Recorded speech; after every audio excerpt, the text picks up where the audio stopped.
Sveiki, aš esu Aksė Lapase ir šiandieną bus filmukas Kaip sunervuoti žmonės 2. Bus 2 variantai, kaip sunervuoti žmonės. Taigi, pirmas variantas bus toks, kad prie tavęs prieina draugė ar draugas ir su tavim kalba, šneka, o tu tik švilpauji, dar kažką niūniuoji ir vaidini, kad jo nematai. Labas, Aukse, kaip sekasi? Na, kur ta mano draugė jau visą viršvalandį čia laukiu jos. Aukse, atsisuk, aš čia, jau nebereikia manęs laukti. O, kaip man atsibodo. Gal ne ten? Aukse, aš su tavim nebedraugauju. Kaip man jos atsibodo laukti. Šis dalykas iš tikrųjų yra labai blogas, nes tu dėl jo gali dėti draugės geros, nes kiti neturi humoro jausmo. Gerai, antras dalykas, kaip sunervuoti žmogų, tai bus, pavyzdžiui, tu sėdi prie kompiuterio, vis kažko ieškai, bet nerandi. Tėtis ateina, sako, jų laikas nuo kompiuterio eit.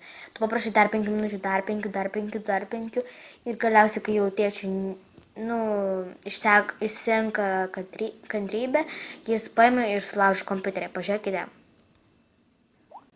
Man jau nebedaug lieko, turiu tik suvest slaptažodį. Atsibodo man tas slaptažodis, kiek jį galima čia galima ieškoti. Atsibodo. Mieloji dukrelė, reikia išjungti kompiuterį, tau rytoj mokyklą. Tėveli, duok dar 10 minučių, aš labai noriu kai ką surasti. Gerai, bet tik 10 minučių, aš po 10 minučių ateisiu ir tada tu išjungsi kompiuterį. Sutarta, tėti. O, aš vis negaliu surasti. Dukrelė, jau praėjo 10 minučių, turi išjungti kompiuterį.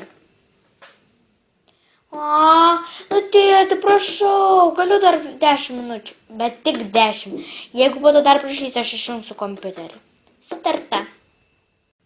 Beveik radau. Kuris čia puslapis? Viskas, tu prašai 10 minučių labai daug kartų. Mano kantrybė išseko ir dabar aš sulaužysiu kompiuterį.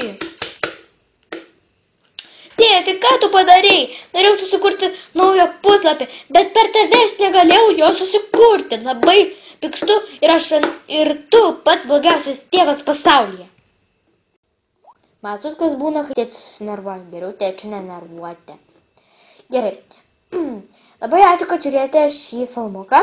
Jeigu norite ir trečios dalies, paspauskite like ir tada aš jums sukursiu dar daugiau laidelių. Iki!